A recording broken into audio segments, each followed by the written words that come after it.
Potential measles exposure at the Shakira concert at MetLife Stadium last week. An infected person was at the show Thursday, May 15th. Those at the concert from 7:30 to 1 in the morning are asked to monitor for symptoms including a high fever, cough, runny nose, and a rash. The health department says symptoms can develop as late as June 6th.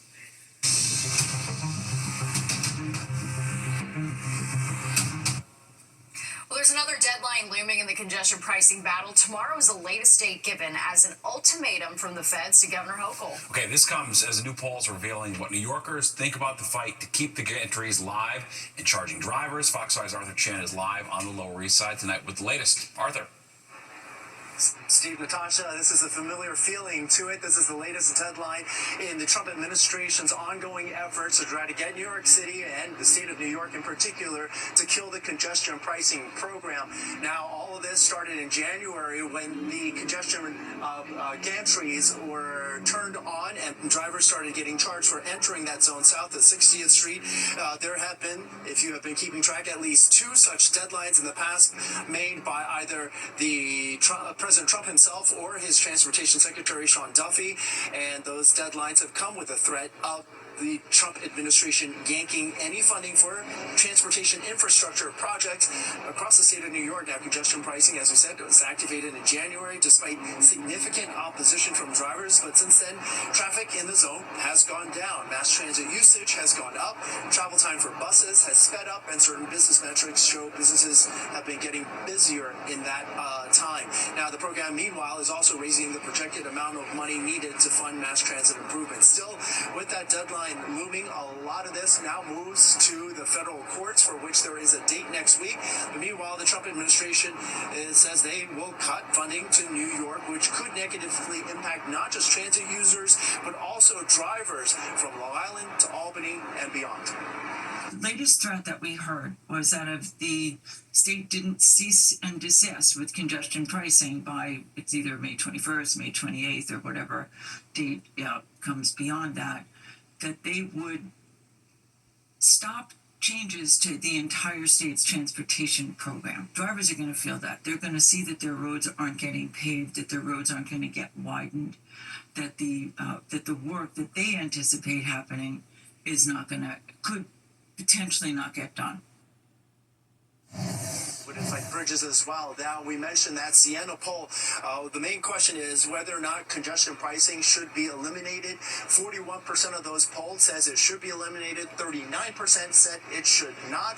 Now, while 39 is less than 41, transportation experts point out to us tonight that in January, the amount of support for congestion pricing was way below 39%. Meanwhile, they draw our attention to another question that was asked of whether or not Governor Hochul is right to fight the feds on this one. 35% says she is not right to fight the feds, but 45% said Governor Hochul is right to take on the feds in this fight. Again, tomorrow's the deadline. What will happen? We don't know. What we do know is that they will be in federal court next week on this very subject. We'll keep you posted on. We're live at the Williamsburg Bridge tonight. Arthur Triet, Fox 5 News. Steve, back to you. Very well. All right, thanks, Arthur. And today, federal investigators boarded the Mexican naval ship for the first time since it crashed into the Brooklyn Bridge last weekend. On Saturday night, that ship was supposed to back out of Pier 17, rotate, and go forward towards New York Harbor, but somehow it just kept backing up and picked up speed when it crashed into the bridge. The Mexican government also speaking out for the first time today, seeming to put the focus on the local pilot who was brought on board to guide the ship, as local laws require, and not engine failure, as first announced. In particular, in New York, a boat needs to be under the supervision of a pilot from the port.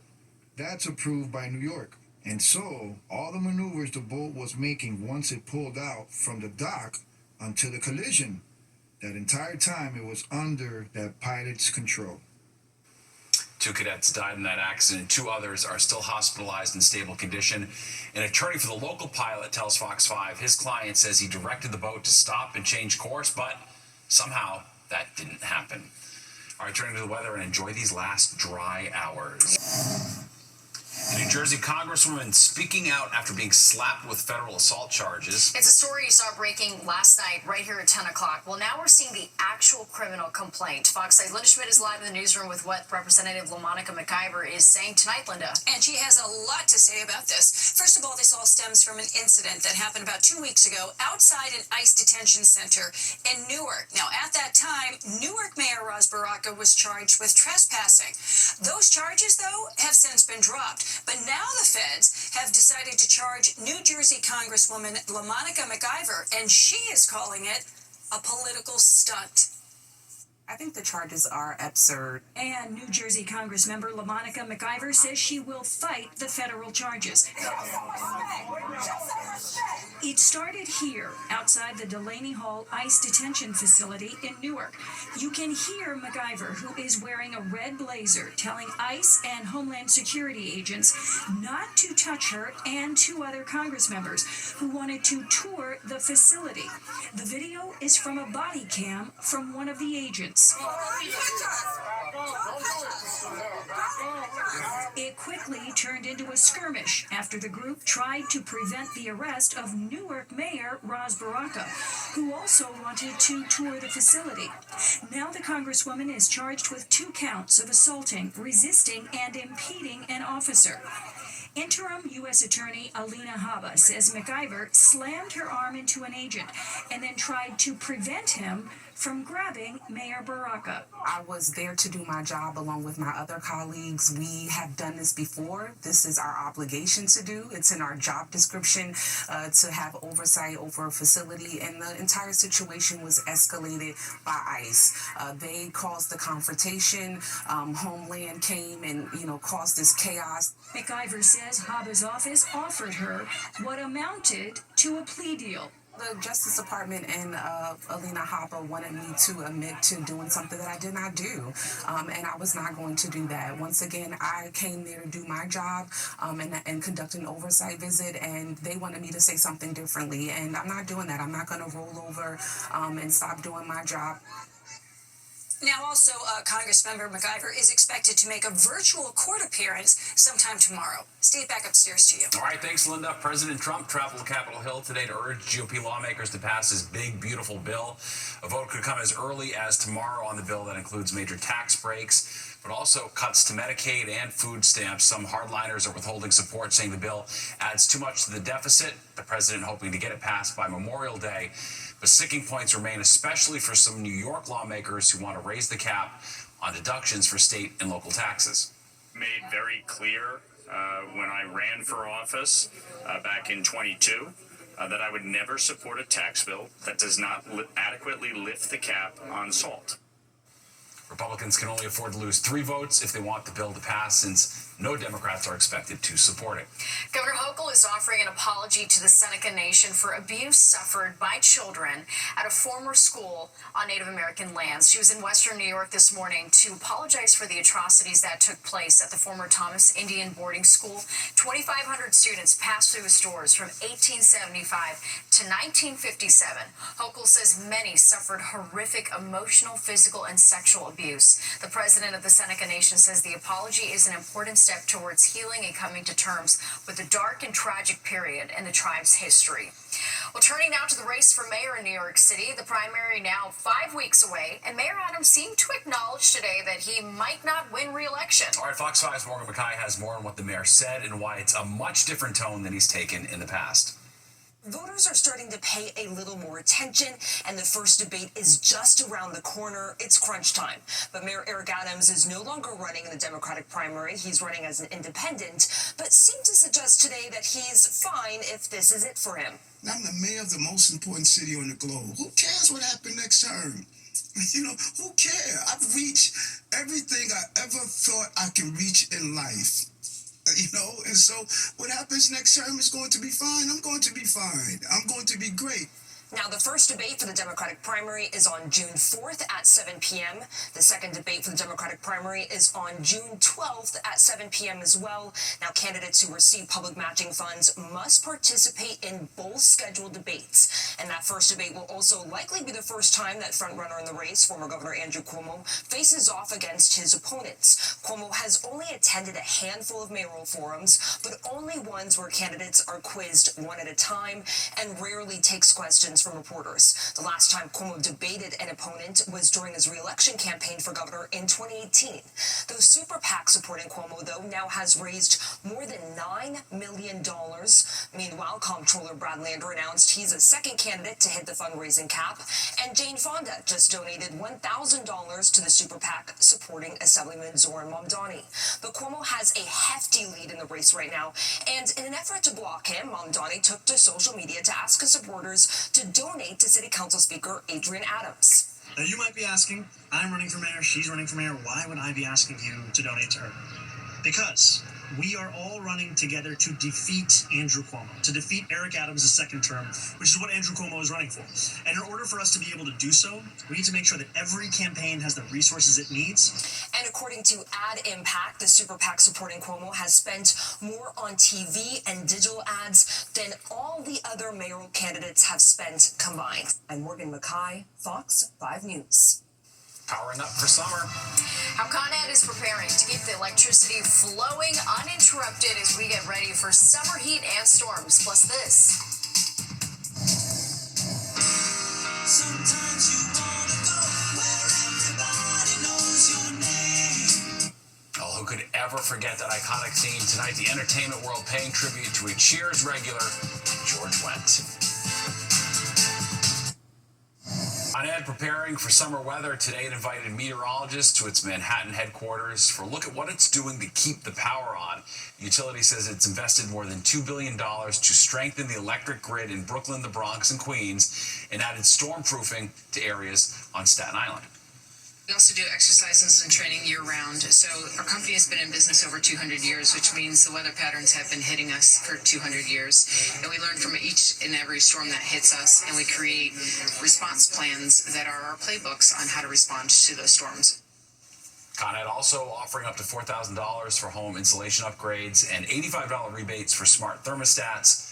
For enrollment info, you can visit coned.com. And turning to the weather now as we take a live look outside. Might have to wait a little bit for that summer heat. I know. We're waiting and waiting. Rain, though, unfortunately, is on the way yet again. Lots of it. Let's check in with Chief Meteorologist Nick.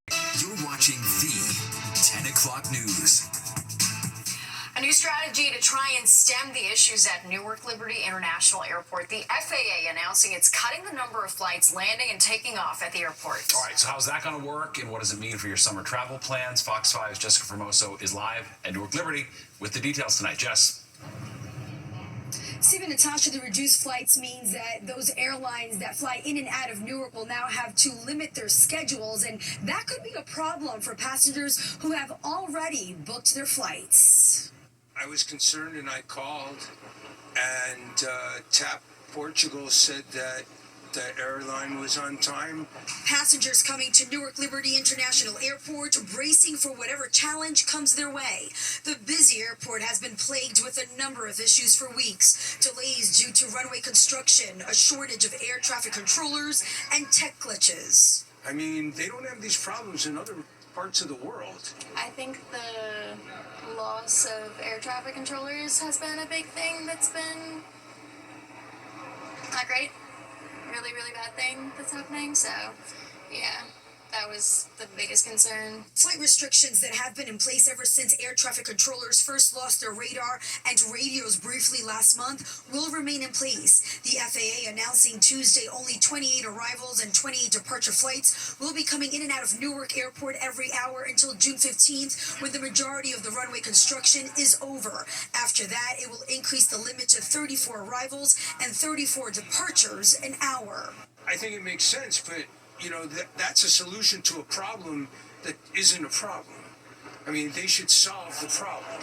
Kyle Bailey is an aviation analyst, pilot, and a former FAA safety team representative. Let's face it, 3 to 7 flights per hour, reducing that by 3 to 7 flights per hour isn't going to avoid those mass backups and chaos in the terminals that we saw with all those passengers stranded for 5 or 6 hours. It's not going to be the silver bullet. The airlines that fly out of Newark will now have to cut their schedules to match the limits. United Airlines, which is the biggest customer of the airport, they really have to look at the alternatives. And one of the alternatives are other airports, such as Newburgh, which is, within an hour drive of most of United Airlines customers who are residing in northern New Jersey. You have a sleepy airport up there with huge runways. Now, those changes taking effect immediately. The FAA saying tonight that if this latest plan goes well, they will add more flights coming in and out of Newark at a later time. That's the latest we have from Newark Airport. I'm Jessica Formoso, Fox 5 News. Steve? All right, thanks, Jess. Well, relief for commuters. New Jersey Transit trains are up and moving again. Full train service resumed during the morning rush after the agency and engineers union reached a tentative deal. The union does still need to ratify the contract. That vote is set for June 11th. Officials say union workers are getting a pay bump, but there will be no impact on taxpayers or commuters' fares. This was, as you know, a fundamental principle that the governor and I were focused on. The union wanted fair wages. We wanted to make sure the taxpayers weren't impacted. And more good news for train riders. NJ Transit will offer service to the Beyonce concert at MetLife this week and next week. There's no direct train from New York Penn to MetLife, so customers, though, do have to do the typical thing where they take a train that stops at Secaucus Junction, then transfer to special Meadowlands-bound trains. In New Orleans, a maintenance worker at the sheriff's office is under arrest for helping 10 inmates escape from jail last week. Officials say 30-year-old Sterling Williams admitted that he turned off the water to a toilet covering a hole in a cell wall, allowing the men to squeeze through the gap and get away. Williams says an inmate threatened to stab him if he didn't help. 4 of the fugitives have been caught. 6 are still on the run. Sometimes you wanna go where everybody knows your name.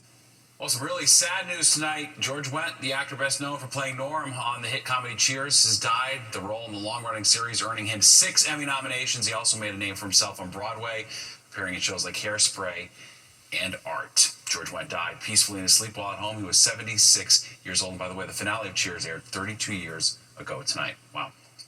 Well, next month, the Tunnel to Towers Foundation will host its 9th annual tower climb at One World Trade Center. More than 1,200 participants will race to the top of One World Observatory, honoring the fallen heroes on and since September 11th. Well, for over 20 years, the nonprofits provided mortgage-free homes for Gold Star and fallen first responder families with young children and adapted homes for injured veterans and officers. Dan Bowens shares a story of a team climbing for one of their own.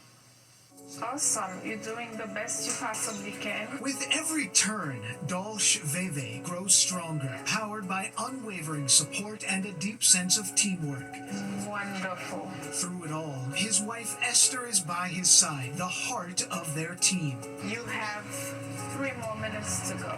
In 2017, the NYPD detective was dragged by a car during a stop, leaving him with permanent brain injuries and requiring 24/7 care. A battle they now face together. He's doing his best. Dolce is not going to give up. 1, 2, 3.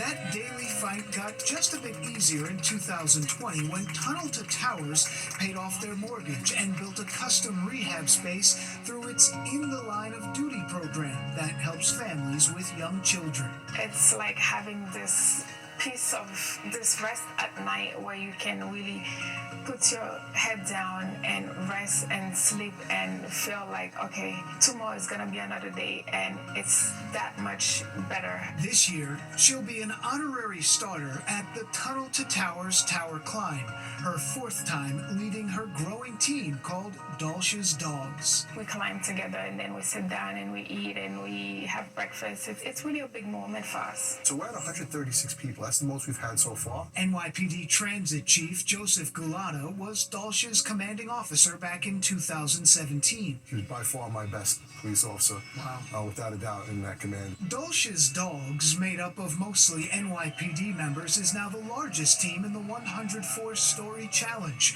The words strength and honor on their shirts. We met with the original members at the family's Long Island home. It's 104 floors. It's not easy to do. No. And everyone supported each other, and they felt the brotherhood and the sisterhood as everyone went up those stairs. The climb is fueled by teamwork and the meaning behind reaching the top. Dan Bowens, Fox 5 News. It's so impressive, and Fox 5 is a proud media partner of the Tunnel to Towers Foundation, hosted by our very own Audrey Puente. The half-hour special, Tower of Heroes, will bring you more inspirational stories behind the Foundation's iconic event. It airs this Thursday at 10:30 p.m. and on May 26th, Memorial Day, at 12:30 p.m. and 5:30 p.m. right here on Fox 5. Well, there's a new distinction tonight for New Yorkers. All right, and the kicker is some New Yorkers even agree that our own accent is grating. Oh boy, and some Long Island designers are getting a lot of buzz for their custom kicks. Why these hand-painted shoes are becoming very popular with many, including some A-list athletes. A rally at City Hall today demanding officials put money aside in the final New York City budget to fight against deed theft. The group says the problem of fraudulent acquisition of property without a homeowner's knowledge or consent is rampant, especially in some Brooklyn neighborhoods with large concentrations of elderly homeowners and homeowners of color. They're asking for $5 million for legal services to help keep people dealing with deed theft in their homes. According to Attorney General Tish James, Brooklyn saw the most deed theft complaints of any borough, with more than 1,500 out of 3,500 complaints filed from 2014 to 2023. And they add a single deed theft case may require up to 300 hours of legal services and fees and take 7 years to complete. A mystery has been solved now that French police have found a bust of singer Jim Morrison that was stolen from a cemetery in Paris. The sculpture went missing from his gravesite 37 years ago. Morrison was the frontman of The Doors. He died in 1971 when he was just 27 years old. His grave still attracts fans to the Paris cemetery where he is buried. Now that the bust has been found, visitors say it should be returned to its rightful place. These things are priceless, aren't they?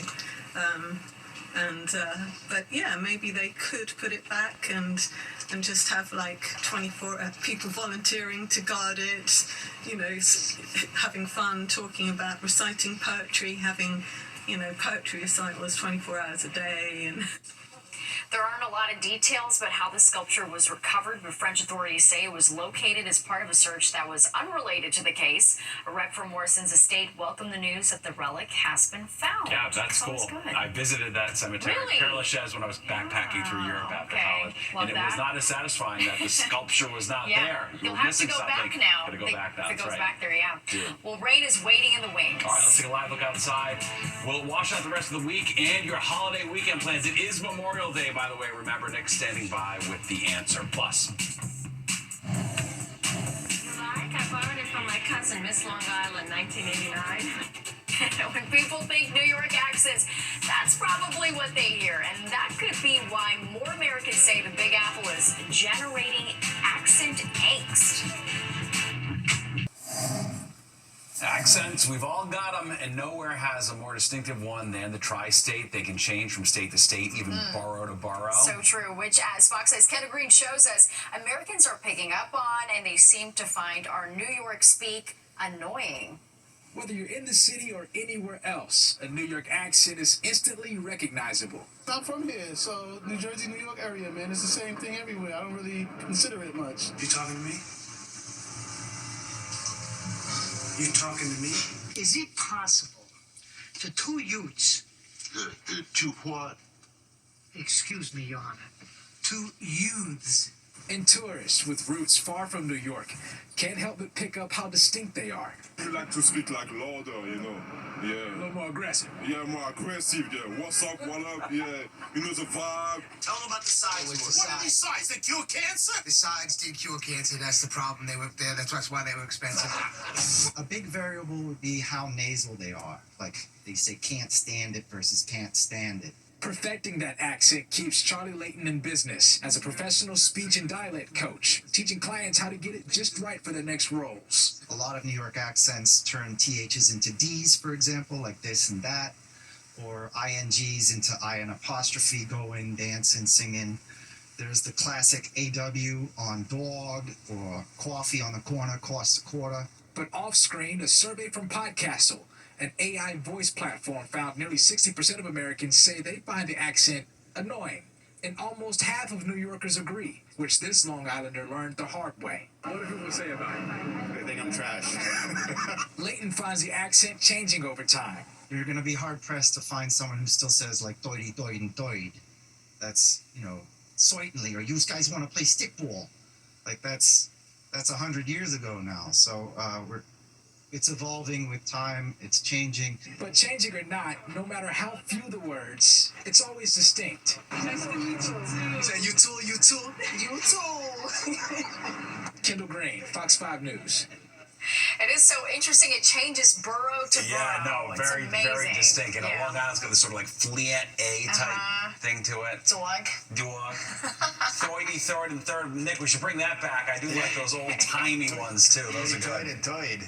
Yeah. Well, now we're going to talk weather, right? Weather. THA, not ER. That's Weather. right. We're Yeah. We're We going to know talk what you're THA, not ER. That's Weather. right. We're- Yeah. we're We gonna know what you're The talking Mass about. accent and New York Talking accent about. are not that far apart. I'm just going to throw that out there. That's my pet Do you want to get into it? No, I won't do the whole thing, but I'm telling you, they're pretty similar. We don't like cars in either of them. Yes, they tend to disappear, don't do. All right, well, what's not disappearing, what's now appearing, as you see there, let's go back, take a look at that a second if we can, and that's the cloud cover. You can see here on the view that cloud cover is coming in from the west, and we're going to continue to see that cloud cover increase, and that's going to...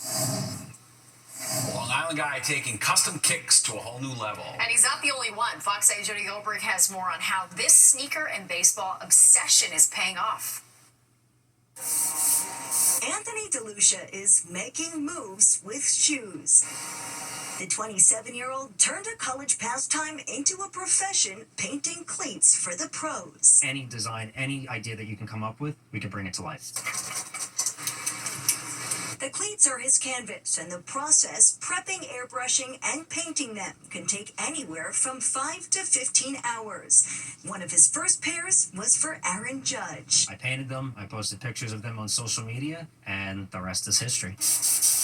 And since then, he's customized cleats and kicks for players on all 30 major league teams. Yankees shortstop Anthony Volpe, pitcher Garrett Cole, and he hand-delivered these to Mets first baseman Pete Alonso. During the baseball season, we're painting about 60 pairs of cleats per month. Artist Natasha Gregorio paints many of the portraits and landscapes. Here you see Biggie Smalls, the New York City skyline, and the Statue of Liberty. He'll do all the airbrushing in the background, and he'll send me pictures and be like, can you do this? These are all of their orders. The turnaround time about 3 to 4 weeks, but ahead of big events like the World Series and Players Weekend, there's a much faster turnaround. I really loved the fact that they were artwork and the fact that me and Anthony could collaborate and make it look like one artist. But Anthony and Natasha aren't the only ones selling shoes. John Barth's basement in Wantagh has become his studio. What got me into the sneaker world was hydro dipping my very first pair about 5 years ago. The phys ed teacher spends his spare time designing shoes for Long Islanders. He made this pair for former Mets infielder Jose Reyes. I've done logos for teams, ice cream cone looks, paint drip to lightning. Whatever somebody can imagine, I can pretty much create. He prints the design, airbrushes, and then carefully paints each one. He says it's relaxing. Everybody has a passion for something. They're all self-taught and proving when passion meets paint, anything is possible. On Long Island, Jody Goldberg, Fox 5 News. Yeah. Loving all Really the cool. colors. Love the Fox 5 customs. Absolutely. And there's more of the 10 o'clock news straight ahead. All right, we'll